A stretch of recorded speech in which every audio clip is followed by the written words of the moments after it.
itu mesti sanggup mengubah hati mereka, iaitu buang mazmumah hati mereka dan ganti dengan sifat mahmudah hati mereka. Tetapi perkara itu tidak akan dapat kita lakukan, saya dah katakan tadi, mesti dengan cara menanam iman. Hingga hati terrasa kebesaran Allah, terrasa kehebatan Allah. Hingga hati itu disebut neraka saja gerun rasa hati. Bila sebut surga saja rasa gerah dan cicir air liu.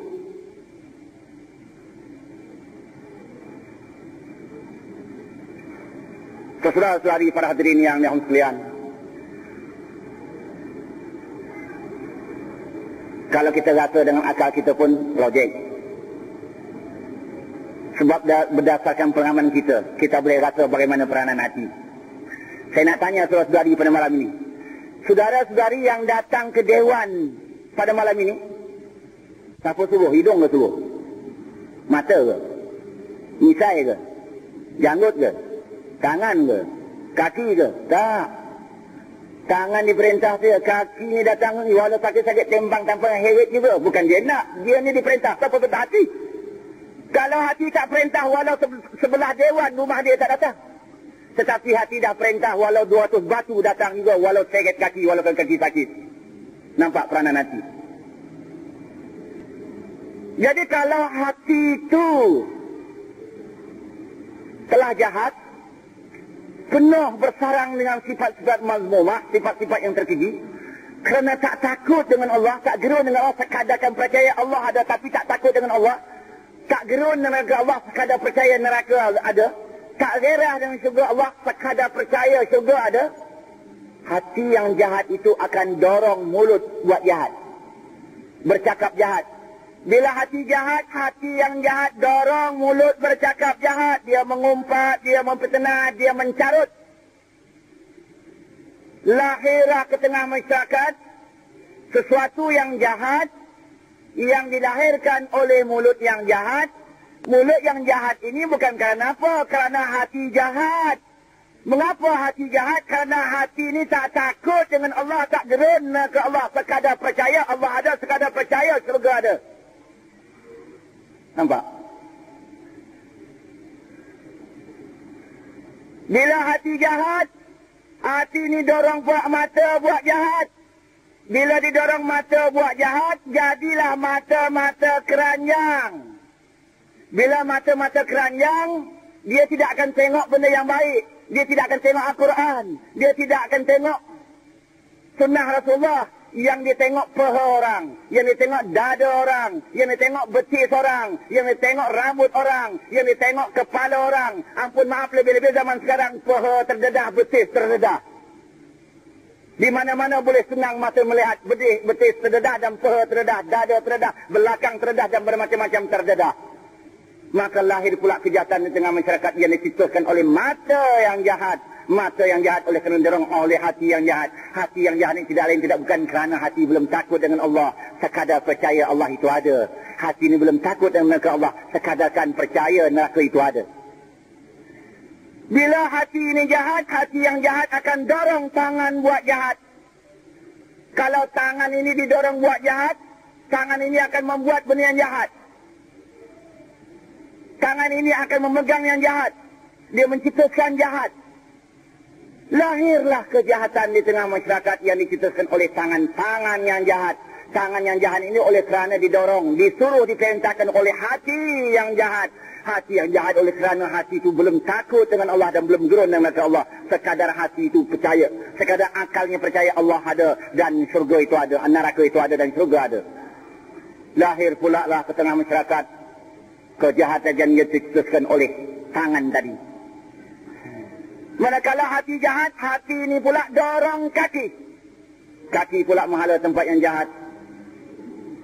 Dia hala tempat judi, dia hala ke panggung-panggung wayang, dia hala di disko-disko, di kelab-kelab malam, di tempat peleseran dan pelacuran. Maka tercetuslah kejahatan di tengah masyarakat yang dicetuskan oleh kaki yang jahat oleh kerana hati yang jahat. Hati yang jahat itu oleh kerana tidak gerun dan tidak takut dengan Allah dan tidak gerun dengan neraka Allah. Sekadar percaya Allah itu ada dan neraka itu ada. Bahkan hati yang jahat ini akan dia perintahkan seluruh anggota lahir dan batin manusia mencetuskan kejahatan di tengah masyarakat.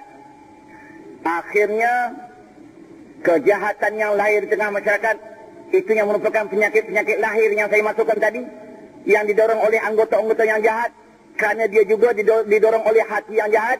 Bila sudah terjadi begitu, tidak ada perpaduan lagi, tidak ada kasih sayang lagi, masyarakat penuh dengan kemungkaran dan maksiat, masyarakat penuh dengan bermacam-macam bentuk jenayah, penuh dengan bermacam-macam krisis, penuh dengan bermacam-macam kemungkaran, penuh dengan bermacam-macam kejadian yang menyusahkan kita, dan terjadilah peperangan di antara manusia di mana-mana. Akibat dari itu bukan Tuhan yang susah, tapi manusia yang susah. Akibat dari itu bukan Tuhan yang menderita, tapi manusia yang menderita. Itulah yang saya katakan melalui ayat Quran tadi, yang Allah menggambarkan kepada kita melalui ayat Quran yang saya dah baca pada mula-mula tadi. Zaharal fasadu fil barri wal bahr bima kasabat aydin nas liyazuqul azab. Lahirlah kerosakan di daratan dan di lautan oleh usaha manusia, oleh perbuatan manusia, oleh tenaga lahir manusia itu sendiri, agar mereka merasai penderitaan dan azabnya di dunia lagi sebelum penderitaan dan azab di akhirat.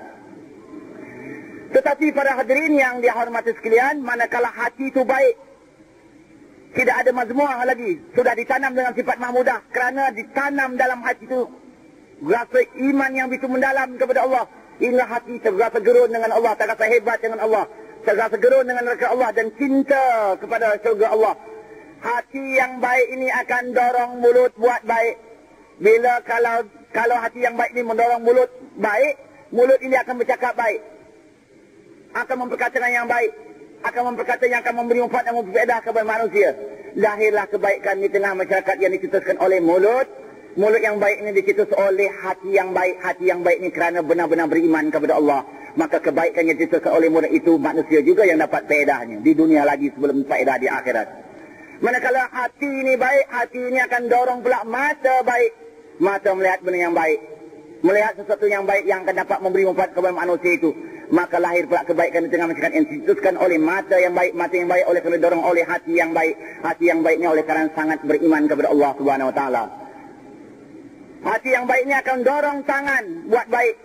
Bila tangan ini didorong oleh hati yang baik tadi, tangan ini akan membuat benda yang baik saja, mencetuskan benda yang baik, memegang benda yang baik, melakukan sesuatu yang baik.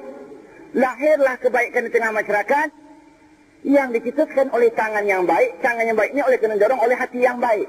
Hati yang baik ini tidak lain tidak bukan oleh kerana hati itu benar-benar takut dengan Allah, gerun dengan neraka Allah, dan cinta dengan syurga Allah. Itulah seterusnya, kalau hati ini dah baik, hatinya akan dorong kaki mahala ke tempat yang baik. Maka lahirlah kebaikan tengah masyarakat yang dicetuskan oleh kaki yang baik. Kaki yang baik ini oleh kerana didorong oleh hati yang baik. Hati yang baik ini oleh kerana dia telah takut dengan Allah SWT dan gerun dengan neraka Allah, dan cinta dengan syurga Allah.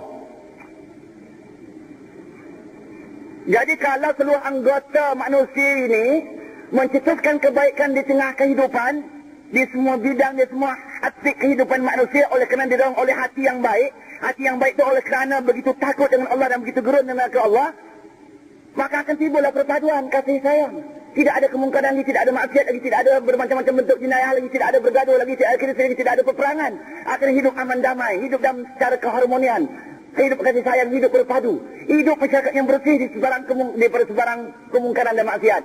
Akhirnya di dunia lagi manusia dapat bahagia, dapat keselamatan, dapat keindahan hidup. Itu yang dikatakan al-jannatul ajilah. Surga disegerakan, atas dunia sudah dapat surga. Lebih-lebih lagi di akhirat, lebih lagi dapat merasai nikmat yang maha hebat, yang tidak ada tanding, yang tidak ada bandingannya dengan nikmat yang dicetuskan oleh Allah di dunia ini lagi. Saudara-saudari para hadirin yang sekalian, di sini kebesaran dan keagungan Islam.